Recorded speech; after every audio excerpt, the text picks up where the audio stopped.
नमस्कार. लाईव्ह जागरूक वसईमध्ये आपणा सर्वांचं स्वागत आहे. सिद्धार्थ फाउंडेशन तर्फे वह्या वाटप.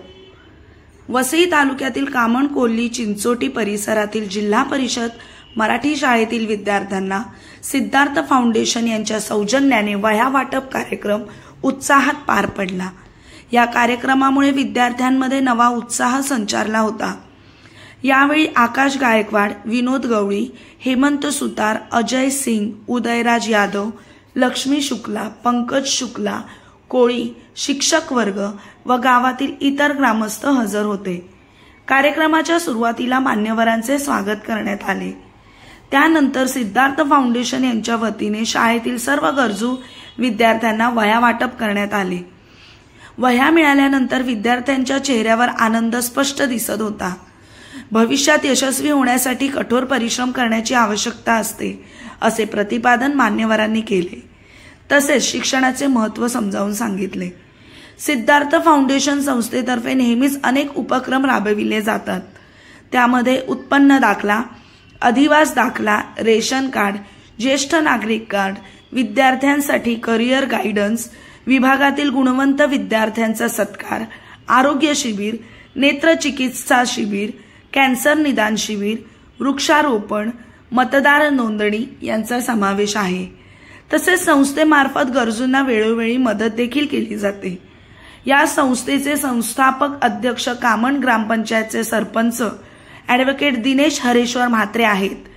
वह्या वाटप झाल्यानंतर गावकरी आणि विद्यार्थ्यांनी ॲडव्होकेट दिनेश म्हात्रे व संस्थेचे आभार मानले. या कार्यक्रमामुळे विद्यार्थ्यांना वह्या तर मिळाल्याच, शिवाय त्यांना पुढील अभ्यासासाठी प्रोत्साहनही मिळाले. संस्थांमार्फत राबविण्यात येणाऱ्या अशा उपक्रमांमुळे विद्यार्थ्यांच्या शिक्षणाला हातभार लागतो आणि त्यांना चांगले शिक्षण घेण्यासाठी प्रेरणा मिळते, अशी प्रतिक्रिया उपस्थित नागरिकांनी दिली. धन्यवाद. सिद्धार्थ फाउंडेशन जे आहे ते मी सिद्धार्थ कॉलेजला लॉ कॉलेजला असताना तिथे आम्ही सर्व आमचे मित्र म्हणजे वकील मित्रमंडळी त्यांनी असं मी सामाजिक क्षेत्रामध्ये होतो, परंतु त्यांचं म्हणणं होतं की तुमच्या माध्यमातून आम्हाला काहीतरी आपल्याला करायचं समाजासाठी. तर आम्ही सिद्धार्थ फाउंडेशन ही संस्था स्थापन केली आणि जसं सरांनी सांगितलं की आमचा महत्त्वाचा उद्देश असा आहे की शैक्षणिक क्षेत्रामध्ये आपल्याला जास्तीत जास्त काम कसं करता येईल. आपल्या ग्रामीण भागामध्ये आपले जे बहुसंख्य विद्यार्थी आहेत ते आदिवासी समाज आहेत किंवा कंपनीमध्ये इंडस्ट्रीमध्ये जाणारे मजूर वर्गाचे विद्यार्थी, आपल्या परीने जेवढं होईल आमचा म्हणजे वकिलीचा व्यवसाय करत असताना, मी तर फार वकिलीचा व्यवसाय करत नाही, पण माझे मित्र वकील अगदी मुंबई हायकोर्टामध्ये प्रॅक्टिस करतात. कोण उल्हासनगरला करतो, कोण वसईला करतो. तर अशा पद्धतीने ते प्रॅक्टिस करत असताना आपला आपण काहीतरी हातभार लागला पाहिजे समाजासाठी. त्याच्यासाठी ही आम्ही सिद्धार्थ फाउंडेशन स्थापन केलेलं आहे. त्या माध्यमातून अनेक जे शैक्षणिक कार्यक्रम आहेत ते आपण वर्षभर राबत असतो. त्याच्यामध्ये मग वह्या वाटप झाल्या, त्याच्यानंतर या संपूर्ण परिसरातील विद्यार्थ्यांचा गुणगौरव सोहळा, जे विद्यार्थी 10वीला चांगले मार्क्स काढतील, 12वीला, त्याच्यानंतर जे पदवीधर होतील, त्याच्यानंतर जे पदव्युत्तर शिक्षण घेतलं असेल किंवा एखाद्या विषयामध्ये विशेष ज्यांनी प्रावीण्य मिळवलं असेल अशा विद्यार्थ्यांचा आपण सत्कार करत असतो.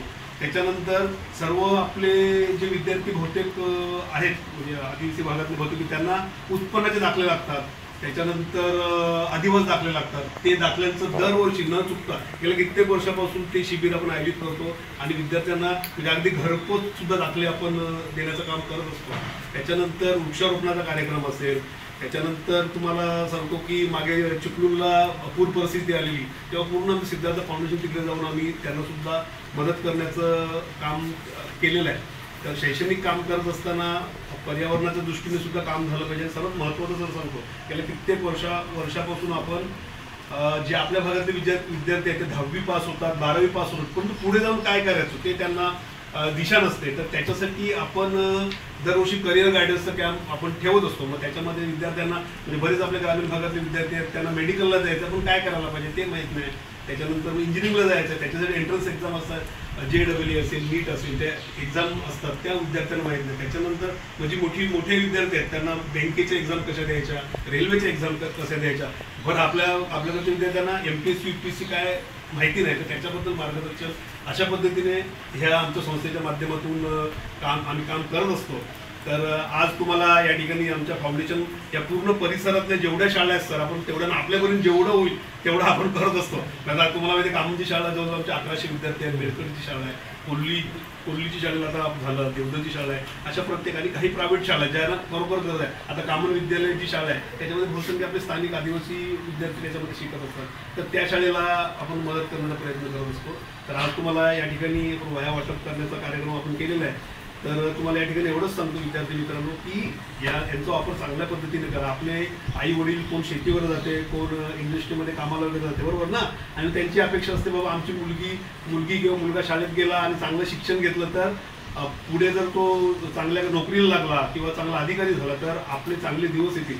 त्याच्यासाठी तुम्ही खूप चांगला अभ्यास करा, आणि जर तुम्ही चांगला अभ्यास केला, चांगलं नाव काढून चांगल्या नोकऱ्या मिळवल्या तर आपल्या या कोल्ली गावाबरोबरच आपल्या शाळेचं सुद्धा नाव होईल, शिक्षकांचं नाव होईल, आई वडिलांचं नाव होईल, आणि त्याच्याबरोबर आम्ही तुम्हाला मदत करतो आमचं सुद्धा नाव होईल की आपल्या भागातल्या विद्यार्थ्यांनी काहीतरी चांगलं केलेलं आहे.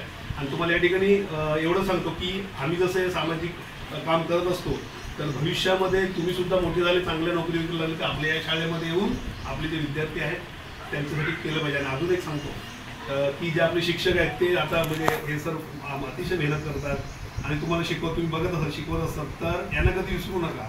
आणि जे सर शिक्षक जे सांगत असतील ते ऐका. जे आपले शिक्षक आपल्या चांगल्यासाठी भल्यासाठी सांगत असतात तर त्यांचं ऐका तुम्ही, आणि त्याच्या पद्धतीने मार्गदर्शनावर तुम्ही जीवनामध्ये नक्कीच यशस्वी व्हाल. या ठिकाणी मी एवढं बोलून थांबतो आणि तुम्हाला सर्वांना शुभेच्छा देतो आणि शिक्षकांना सुद्धा शुभेच्छा थांबतो. जय हिंद.